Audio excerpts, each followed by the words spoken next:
یہ فلاحی میں دیا ہے، یہ فلاحی میں دیا، یہ فلاحی میں دیا۔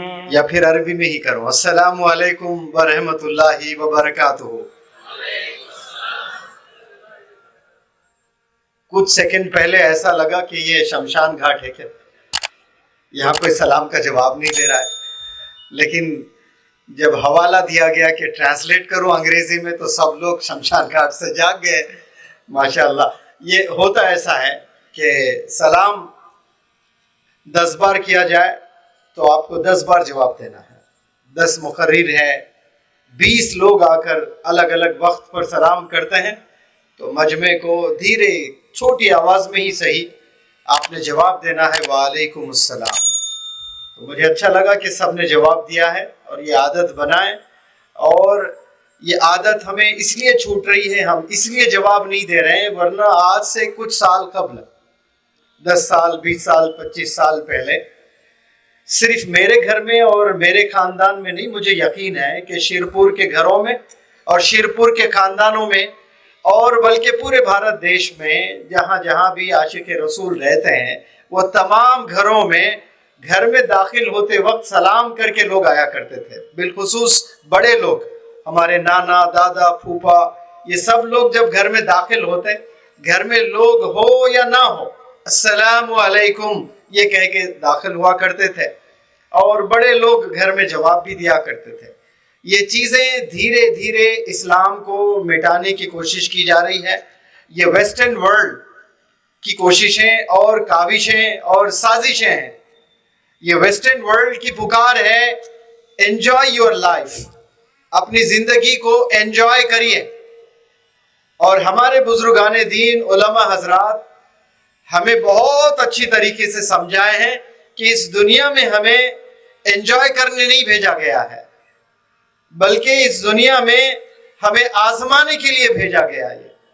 جیسے امتحان ہوتا ہے، 10ویں جماعت کے بچے جب امتحان لکھنا ہوتا ہے تو ایسا ہی امتحان کے لیے نہیں جاتے ہیں، وہ لوگ روزے بھی رکھتے ہیں، میں نے رکھا، دعا کرتے ہیں اللہ سے، گڑ گڑا کر روتے ہیں، میں نے رویا۔ مجھے یاد ہے جب میں 10ویں جماعت لکھ رہا تھا، میرے محلے میں ایک بزرگ تھے، کبھی نماز فوت نہیں ہوئی تھی، نابینا تھے، 5 وقت نماز پڑھا کرتے تھے، 5 وقت۔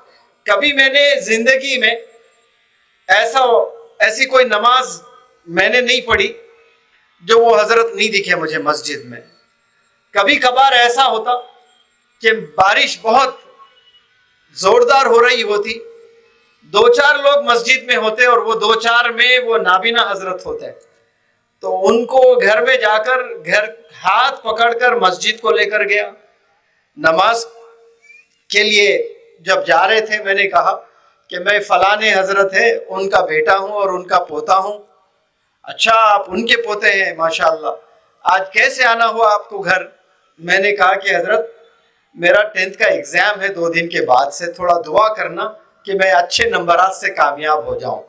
یہ میں نے ایسا کیوں کیا ہوگا؟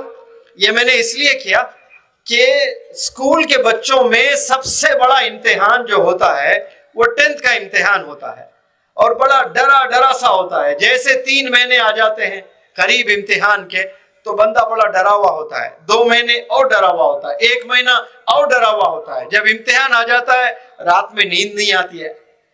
تو یہ تو ایک زندگی کا بہت چھوٹا سا امتحان ہے۔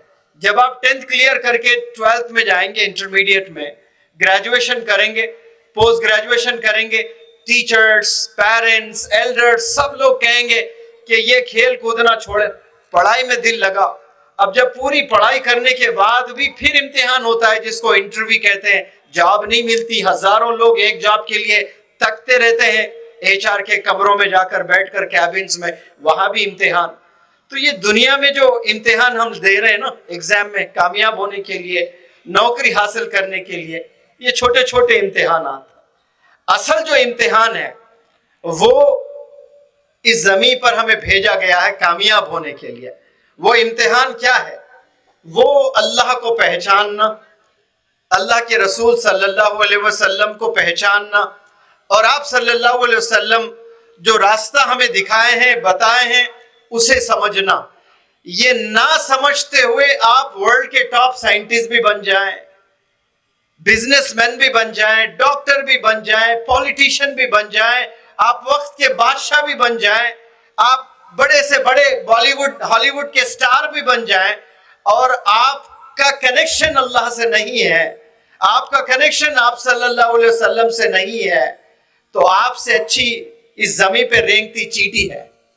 کیونکہ وہ بھی ذکر کرتی ہے, وہ بھی عبادت کرتی ہے, اس کا بھی ذکر قرآن میں اللہ نے فرمایا ہے. ہم نے دنیا کی ساری چیزیں پالی ہے, اور دنیا کو جس نے بنایا اس کو ہم نے نہیں پہچانا, گویا پھر جانور ہم سے اچھے ہیں. ہمیں اللہ نے انسان بنایا بہت پیارے انداز میں. مولانا حذیفہ صاحب نے آج جو باتیں رکھی ہیں, پتہ نہیں, میں تو بہت غور سے سن رہا تھا. مولانا کی پوری سپیچ کو میں ریوائز اب آدھا گھنٹہ میں مسلسل وہی بات کروں گا یا کر سکتا ہوں جو مولانا نے کیا, کیونکہ میں نے بہت غور سے سنا. پتہ نہیں یہاں جو نوجوان بچے بچیاں بیٹھے ہیں, آپ لوگوں نے مولانا کی یہ بات سنی ہے یا نہیں سنی ہے. اگر آپ لوگ نہیں سنے ہیں تو شاید یہ یوٹیوب پر بھی ملے گا آپ کو, لائیو بھی ہے, آپ پھر سے سنیں, 2 بار سنیں, 10 بار سنیں. اتنی پیاری باتیں آپ نے رکھی ہے. انسانوں کو لے کر آپ نے بہت زبردست بتایا کہ اللہ نے نہ جانے کتنے مخلوق بنائے ہیں. جو سائنسدان ہیں وہ کہتے ہیں کہ اتنے مخلوق ہے, 18,000 الگ الگ مخلوق ہے. کتا ہے تو کتے میں پھر قسم ہے, اور کتنے قسم کے کتے ہیں انسانوں نے بتایا, کوئی 500, کوئی 1000, کوئی 2000. بتانے والوں نے یہ بھی بتایا کہ انسان کی آنکھوں نے ابھی ایسے جانور کو دیکھے نہیں جو افریقہ کے جنگلوں میں رہتے ہیں, جو سمندر میں رہتے ہیں. ہماری آنکھیں اور تلاش بھی نہیں کی ہے, دیکھے بھی نہیں کہ ان کا رنگ کیا ہے, ان کا شیپ کیا ہے. اتنے مخلوق بنائے, اور اللہ نے کیسے جانور بنائے کہ ہم سے طاقتور, ہم سے تیز دوڑنے والے, ہم سے تیز مقابلہ کر سکتے ہیں. لیکن پھر بھی اللہ سبحانہ و تعالیٰ انسان کو اشرف کہتا ہے, انسان کو بیسٹ کہتا ہے. آپ مقابلہ کریں کتے سے تو کیا آپ کتے سے تیز دوڑ سکتے ہو؟ ہرن سے تیز دوڑ سکتے ہو؟ چیتے سے تیز کیا میں دوڑ سکتا ہوں؟ کوئی اس روح زمین پر چیتے سے تیز نہیں دوڑ سکتا. لیکن اللہ کا کہنا ہے کہ چیتے سے بھی بہترین اشرف کون ہے؟ انسان ہے. میں ہوں, ہم ہیں, آپ سب ہیں. لیکن ہم نے اسے پہچانا نہیں ہے کہ ہم کتنے بیسٹ ہیں, کتنے اہم ہیں, کتنے امپورٹنٹ پرسنالٹیز ہیں. یہاں ہم لوگ فیل ہوتے ہیں. ہم سمجھتے ہیں کہ وہی اشرف ہے جو کامیاب ہوتا ہے. آپ, میں, ہم سب جس دن ہم پیدا ہوئے ہیں تب سے مرنے تک ہم لوگ اشرف ہیں. بس ہمیں کام کرنے کی ضرورت ہے, اللہ کو سمجھنے کی ضرورت ہے. میں ہمیشہ ہر پلیٹ فارم پہ یہ بات ضرور رکھتا ہوں کہ ہم 2 غلطیاں ہم نے کر رکھی ہے. ایک, ہم نے خود کو نہیں پہچانا کہ میں کون ہوں. یہ میں نے پہچانا نہیں. آپ کون ہیں اگر آپ نے نہیں پہچانا ہے تو پھر زندگی میں آنے کا کوئی مقصد ہی نہیں ہے. کوئی چیز آپ پا ہی نہیں سکتے لائف میں. آپ ایسے زبردست اللہ کے ایک کریچر ہے جو تمام مخلوق جو اللہ بنائے ہیں ان میں سے اعلیٰ ہے, ان میں سے بہترین ہے. اب جب اللہ کہہ رہا ہے کہ آپ بہترین ہیں تو آپ کا ہر عمل بہترین ہونا چاہیے. ہم نہ جانے کتنے کام کرتے ہیں اس دنیا میں, کتنے چیزیں کرتے ہیں ہم لوگ 24 گھنٹے میں. کیا تمام جو چیزیں ہم لوگ کام کرتے ہیں کیا وہ ہم اعلیٰ کرتے ہیں, دا بیسٹ کرتے ہیں؟ نہیں کرتے ہیں. کیوں؟ کیونکہ جس طرح سے ہمیں محنت کرنا ہے وہ ہماری محنت نہیں ہوتی ہے. اس لیے ہم لوگ زندگی میں فیل ہو جاتے ہیں. دنیا میں 80% سے زائد لوگ ایسے ہیں نہ دین کے نہ دنیا کے. نہ اللہ سے ان کا کوئی کنیکشن ہے، نہ تعلیم سے ان کا کوئی کنیکشن ہے۔ 80% لوگ ایسے ہی اس دنیا میں جی رہے ہیں۔ اس کا مطلب صاف ہے، گویا ہم لوگ زندگی جانوروں کی طرح گزار رہے ہیں۔ آپ تھوڑا سا سمجھنے کی کوشش کریں کہ جانور کیسی زندگی گزارتا ہے۔ کیا جانور کھانا کھاتے ہیں؟ میں ایک سوال کروں آپ سے تو آپ کا جواب کیا ہوگا؟ یس اور نو؟ Answer me please. بہت عمدہ۔ کیا جانور پیشاب پخانہ کرتے ہیں؟ کیا جانور بچے پیدا کرتے ہیں؟ تو ہم بھی بچے پیدا کر رہے ہیں، ہم بھی پیشاب پخانہ کر رہے ہیں، ہم بھی کھانا کھا رہے ہیں۔ کیا جانور سوتے ہیں؟ ہم بھی سو رہے ہیں۔ تو فرق ہونا چاہیے کہ نہیں ہونا چاہیے انسان اور جانور میں؟ انسان بچے پیدا کر رہا ہے، جانور بچے پیدا کر رہے ہیں، لیکن فرق محسوس کریں آپ لوگ، نوجوان بچوں سمجھنے کی کوشش کرو۔ جانوروں میں شادی نہیں ہوتی ہے، انگیجمنٹ نہیں ہوتا ہے، شادی نہیں ہوتی ہے، شوہر بیوی نہیں ہوتے ہیں زندگی بھر کے۔ وہ جو راستے میں جو دکھ گئے انہی کے ساتھ میں وہ فارغ ہو جاتے ہیں، وہ بچے پیدا کر لیتے ہیں۔ لیکن انسانوں میں اگر ایسا ہوتے تو حرام کی اولاد کہتے ہیں اس کو۔ آج یہی ہو رہا ہے۔ انگریز ملک میں جائیں آپ، ویسٹرن ورلڈ میں جائیں، بچوں سے جا کر پوچھیں تو باپ کا نام نہیں پتا ہوتا ہے، ماں کا نام نہیں پتا ہوتا ہے۔ ایسے ایک نہیں، نہ جانے کتنے لوگ ہیں۔ اور میں بہت افسوس سے کہہ رہا ہوں کہ اس کی شروعات ایشین کنٹریز میں بھی ہو چکی ہے۔ وہ ہمارے دیش میں بھی ایسے گناہ ہونے لگے ہیں۔ اب جب دیش میں کوئی چیز انٹری لیتی ہے نا تو وہ گھر گھر گاؤں گاؤں پہنچ جاتا ہے۔ آپ نے نہیں دیکھا چائنا میں جب کرونا آیا تھا، کیا ہمارے گاؤں گاؤں گلی گلی گھر گھر میں کرونا تھا کہ نہیں تھا؟ سب جگہ سپریڈ ہوا۔ گناہ بھی ایسے ہی سپریڈ ہوتے ہیں۔ آج سے 50 سال 100 سال پہلے ویسٹرن ورلڈ میں جو گناہ ہوتے تھے وہ سارے گناہ آج اس زمین پر بھی ہو رہے ہیں۔ اور اسی گناہوں کو روکنے کی کوشش آپ صلی اللہ علیہ وسلم نے بخوب نبھائی ہے، اور نبھا کر آپ صلی اللہ علیہ وسلم کے کمپینینز ہیں، آپ سب کو بتا کر گئے ہیں کہ زندگی ہمیں کیسی جینی ہے۔ یہ جو 60-65 سال کی زندگی ہوتی ہے یہ ہمیں کیسے گزارنی ہے۔ ہم بے خوف زندگی گزار رہے ہیں، ہم ڈھونگی بن کر زندگی گزار رہے ہیں، ہم بس برائے نام مسلمان ہیں لیکن واقع دل میں ہمارے ایمان نہیں بچا ہے۔ کئی ایسے واقعات ہوتے ہیں ہمارے زندگیوں میں ہمارا ایمان زیرو ہو جاتا ہے، ہمیں پتہ بھی نہیں چلتا ہے، زیرو ہو جاتا ہے۔ اور جب ہمارا یقین زیرو ہو گیا، ایمان زیرو ہو گیا اور اس وقت میں موت واقع ہوتی ہے تو سیدھے جہنم میں پھینک دیا جائے گا۔ ہم کتنے آنکھوں سے گناہ کرتے ہیں۔ سوشل میڈیا جب سے وجود میں آیا ہے کیسے گھروں میں گناہ پہنچے ہیں۔ آج سے 30 سال 40 سال پہلے کسی کے گھر میں اینٹینا ہوا کرتا تھا تو علماء حضرات وہ گھر میں جایا نہیں کرتے تھے دعوتوں میں، کیونکہ اس گھر میں ٹیلی ویژن ہے۔ تو پھر دشمن اسلام نے اتنی کوشش کی ہے کہ ٹیلی ویژن کو رکایا جا رہا ہے، تو ہم ایسا کچھ کرتے ہیں جو گھر گھر میں یہ گناہ ہو۔ تو وہ جو ٹیلی ویژن ہے وہ ہاتھوں میں تھما دیا گیا ہے سائز چھوٹا کر کے، جس کو ہم موبائل فون کر بلاتے ہیں۔ اور یاد رکھیں اس بات، مجھے اتنا یقین ہے کہ روز قیامت میں نہ جانے کتنے کروڑوں کروڑوں کروڑوں کروڑوں کروڑوں لوگ موبائل فون کی وجہ سے جہنم میں دھکیلے جائیں گے، صرف موبائل فون کی وجہ سے۔ اللہ حفاظت فرمائے۔ آگ کا گولا ہے موبائل فون، یہ ایسا جلا دے گا۔ اگر آپ کو پتا چلے کہ یہاں آگ ہے، چھونے کو کہا جائے آپ سے، کیا چھوئیں گے آپ؟ بالکل نہیں چھوئیں گے۔ گھر میں ہیٹرز ہوا کرتے تھے جب گیس سٹو نہیں تھا، تو ہیٹرز کو جو سپرنگ ہوتی ہے اس کو کوئی ہاتھ لگا سکتا؟ جرت ہے؟ کوئی پہلوان بھی ہاتھ نہیں لگا سکتا ہے۔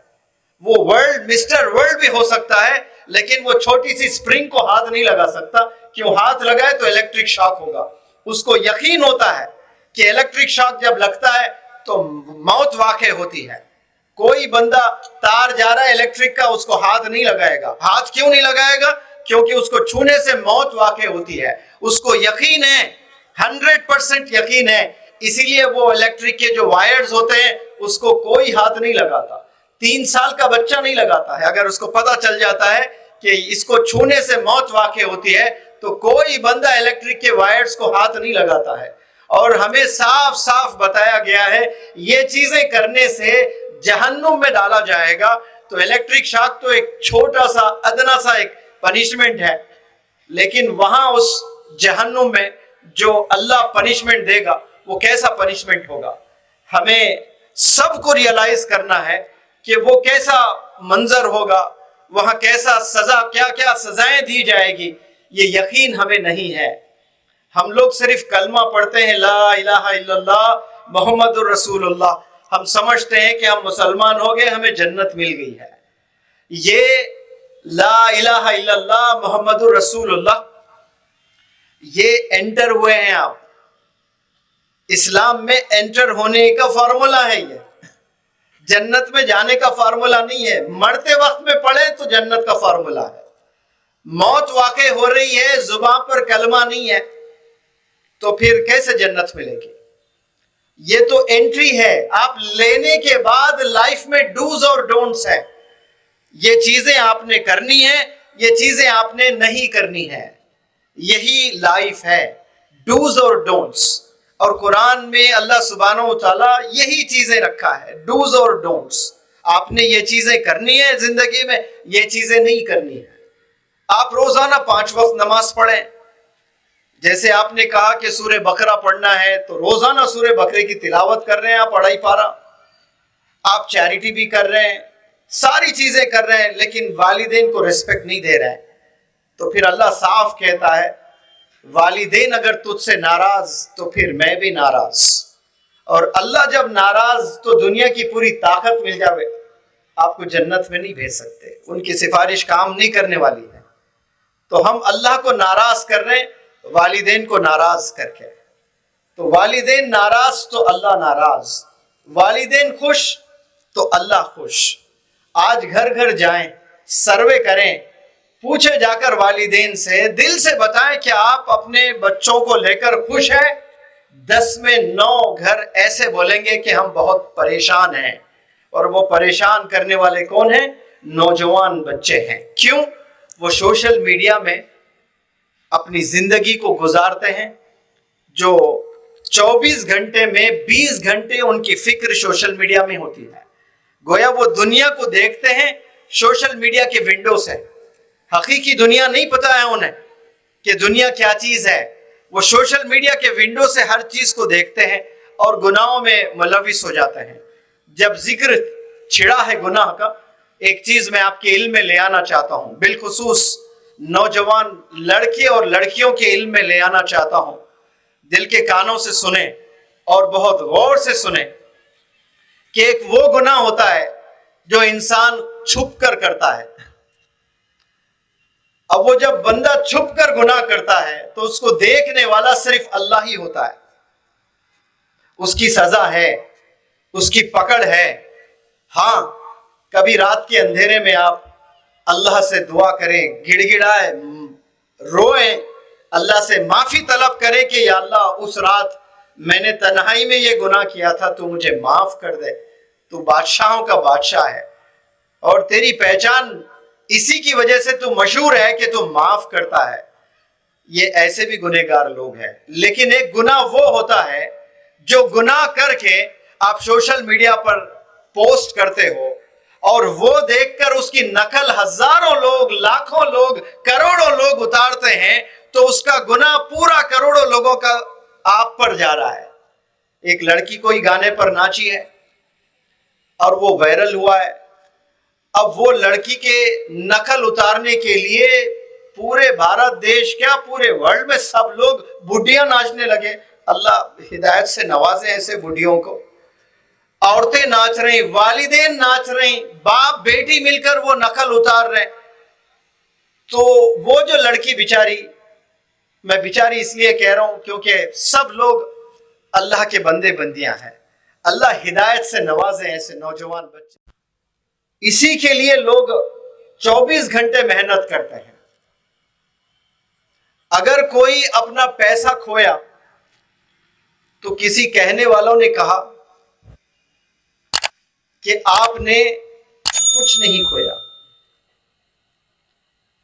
If you lost wealth, اگر آپ نے پیسے کھو گئے آپ کے، مانو کہ آپ کے پاس 50 لاکھ کروڑ ہے، آپ نے پیسے تمام کھو دیے، تو you lost nothing.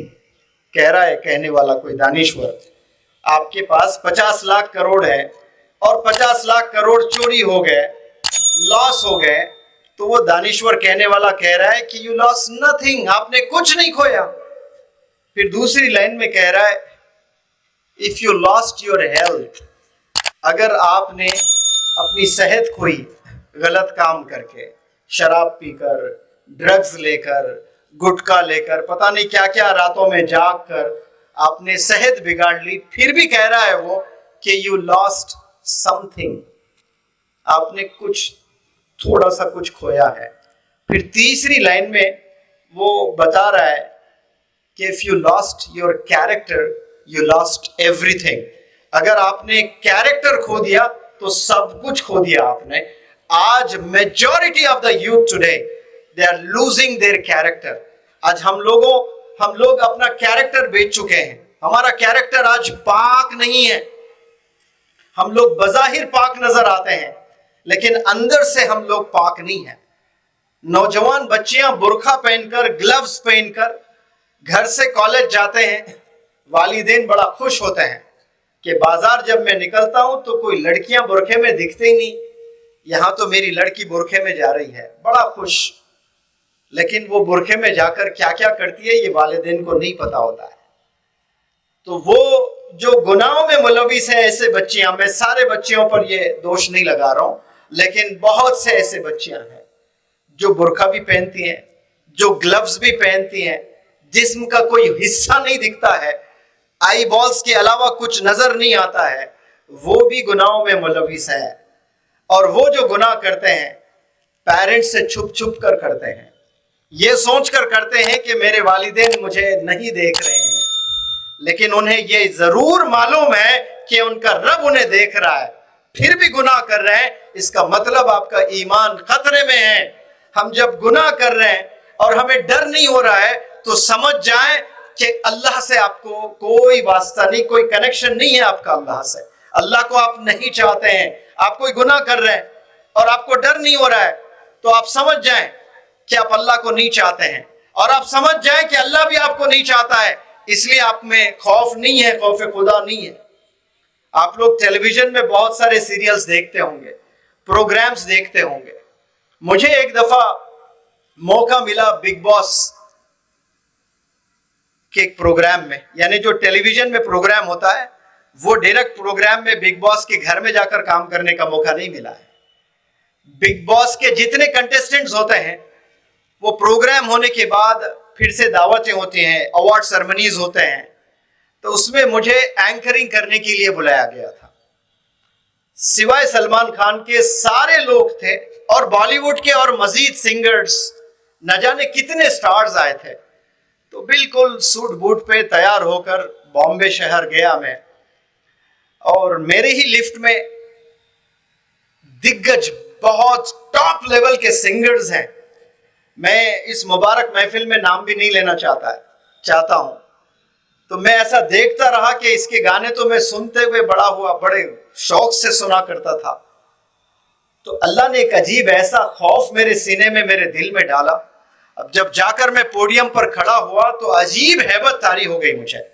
حالانکہ دوسروں کو ایک گولڈن اپرچونٹی ہوتی ہے کہ وہاں سے اینکرنگ کریں، وہ پکچرز لیں، وہ ویڈیوز لیں، یوٹیوب پر ڈالیں. ایک عجیب ہیبت طاری ہو گئی مجھ میں. اور وہ جو ذمہ دار مجھے بلائے تھے ان کو بلا کر کہا کہ بھائی صاحب آپ سے ایک گزارش ہے کہ پلیز کیمرہ مجھ پر نہ رکھیں اور میرے فوٹوگرافز نہ لیں اور اس کو یوٹیوب پر، سوشل میڈیا پر نہ ڈالیں پلیز. عجیب اللہ نے میرے سینے میں ڈر بٹھا دیا تھا. ہیبت طاری ہو رہی تھی کہ کہیں میں مر جاؤں تو سیدھے جہنم میں. اور وہ پروگرام کے بعد پھر کبھی میرے دل میں خیال بھی نہیں آیا کہ مجھے ایسے پروگرامز میں جا کر کبھی اینکرنگ کرنا ہے. اور اللہ سبحانہ و تعالیٰ آج مجھے مولوی حذیفہ صاحب کے ساتھ بٹھا رہا ہے. وہ کیوں بٹھا رہا ہے؟ اس وقت میرے سینے میں ڈر اللہ نے ڈالا ہے، اور تو علماء کا ساتھ میں نے پکڑا ہے. تو نوجوان جتنے بھی ینگ بوائز اینڈ گرلز، مجھے college going boys and girls سن رہے ہیں، آپ گناہ اگر کر رہے ہیں تو یہ گناہ کرنے کی عمر ہے. گناہ ہوتی ہیں، لیکن کیا گناہ کرتے وقت میں کیا ہیبت طاری ہوتی ہے آپ میں؟ اگر ہیبت طاری نہیں ہو رہی ہے تو سمجھے کہ اللہ آپ سے ناراض ہے، اللہ بس آپ کو معاف نہیں کر رہا ہے. تو گناہ کرتے وقت میں ہیبت طاری ہونا بہت ضروری ہے. وہی چیز آپ کو روکے گا گناہ کرنے سے، وہی چیز آپ کو اچھائی کی طرف لے کر جائے گا. ہم سب پر شیطان سوار ہے، ہم سب پر شیطان ایسے سازشیں کر رہا ہے کہ ہمیشہ ہم کو مس گائیڈ کرنے کی کوشش میں لگا رہتا ہے. تو ایسی وقت میں ہم لوگ ایسے لوگوں کے ساتھ اٹھے بیٹھیں جو ہمیں صحیح راہ پر لے جائیں. اور وہ کون ہیں؟ وہ علماء دین ہیں. آج ہم لوگ علماء سے دور ہو رہے ہیں، علماء کے قریب نہیں جا رہے ہیں. جمعے کے خطبات ہوتے ہیں 1 بجے سے 1:30 بجے تک، مسجد میں خطیب، مسجد میں مفتی، مسجد میں علماء حضرات بیان کرتے ہیں. تو 90% جو لوگ ہوتے ہیں محلے میں، وہ گھڑی دیکھ کر آتے ہیں کہ خطبہ عربی کا 1:30 بجے ہوگا، تو وہ 1:28 پر مسجد میں آتے ہیں. یعنی جو 28 منٹ تک جو علماء حضرات بات کرتے ہیں وہ دیواروں سے بات کرتے ہیں. افسوس، اللہ اور اللہ رسول کی بات ہو رہی ہے اور دیواریں سن رہے ہیں اور انسان نہیں سن رہے ہیں. تو آج ہم لوگ، جمعہ ایسا بہترین پلیٹ فارم ہے، آج ہم لوگ کون جاتے ہیں؟ چلو جاتے بھی ہیں تو ہے کوئی ماں اس شیرپور شہر میں جو کبھی اپنے بچے سے پوچھے کہ آج کے جمعے میں مولانا نے کیا 3 اچھی باتیں بتائیں؟ بتاؤ بیٹا. کوئی ہے ماں؟ یا کھڑے ہو کر ثبوت دیں. ہے کوئی باپ کھڑے ہو کر بتائیں کہ ہر جمعہ میرے بیٹے سے میں بلا کر پوچھتا ہوں کہ 3 باتیں بتاؤ بیٹا، چلو آج مولانا نے کیا بتایا جمعے میں؟ کوئی وقت نہیں ہے والدین کو آج. اور جب آپ کے بچے 15 سال 18 سال 20 سال میں جا کر گناہوں میں ملوث ہو جاتے ہیں، خون کے آنسو رونے پڑتے ہیں. کیوں؟ جس وقت میں آپ نے محنت کرنا تھا بچوں پر، آپ نے محنت نہیں کی ہے. 8-10 سال کا بچہ جمعے کے نماز پڑھنے جاتا ہے، واپس جب آتا ہے تو آپ کو پوچھنا چاہیے کہ آج مولانا نے ایسی 3 چیزیں کیا بتائی؟ بتاؤ بیٹا، مجھے سننا ہے، مجھے سیکھنا ہے. تو جب بتائیں تو آپ کو گفٹ دینا چاہیے کہ ماشاءاللہ آپ میرے ٹیچر ہو گئے، یہ مجھے بھی نہیں پتا تھا، تو آپ نے اتنی اچھی باتیں مجھے بتائی. یہ ماں کو چھوٹے چھوٹے گفٹ دینا ہے. اس طرح سے آپ کنیکٹیویٹی بڑھانا چاہیے آپ کو اپنے بچوں کو علماء سے، تو یہ چیزیں سیکھنے کو ملیں گی. آج میں ایسے برکھے کے بچیوں سے سوال کرتا ہوں جو میرے پاس ٹریننگ لینے آتے ہیں. انڈیا بھر سے آتے ہیں ینگ بچیاں، الگ الگ سٹیٹ سے آ کر میرے پاس 1 مہینہ رہ کر ٹریننگ لیتے ہیں. اور کیسے بچیاں جو برقع پہنے ہیں، گلوز پہنے ہیں، آئی بالز کے علاوہ کچھ نہیں دیکھ سکتے آپ. وہ بچیوں سے میں سوال کرتا ہوں کہ بتاؤ آپ صلی اللہ علیہ وسلم کے اہلیہ کا نام. تو افسوس سے کہہ رہا ہوں، ایک نہیں کئی بچیاں فاطمہ رضی اللہ تعالیٰ عنہ نام لیا ہے، جو لخت جگر بٹیا ہے. اور اہلیہ وائف کا نام بتاؤ تو بیٹی کا نام بتا رہے ہیں. یہ جنرل نالج ہے، یہ والدین نے سکھایا ہے. 18 سال کی بچی یہ بول رہی ہے تو 18 سال والدین نے کیا کیا؟ پھر کیا سکھایا آپ نے؟ جانی جانی یس پپا سکھایا آپ نے، ٹوئنکل ٹوئنکل لٹل سٹار سکھایا آپ نے، کیا سکھایا؟ یہاں والدین بھی قصوروار ہے. ہم لوگ صحیح سے پریزنٹ ہی نہیں کر رہے ہیں، وقت نہیں بتا رہے ہم لوگ، تو پھر بچے کیسے نکلیں گے؟ تو نوجوانوں سے گزارش ہے، آپ کے ریئل ہیرو ہیں آپ صلی اللہ علیہ وسلم. آپ صلی اللہ علیہ وسلم پر سٹڈی کرنا شروع کریں. کیسے زندگی آپ نے گزاری ہے وہ سٹڈی کریں. انشاءاللہ آپ یہاں بھی کامیاب ہوں گے، آخرت میں بھی کامیاب ہوں گے.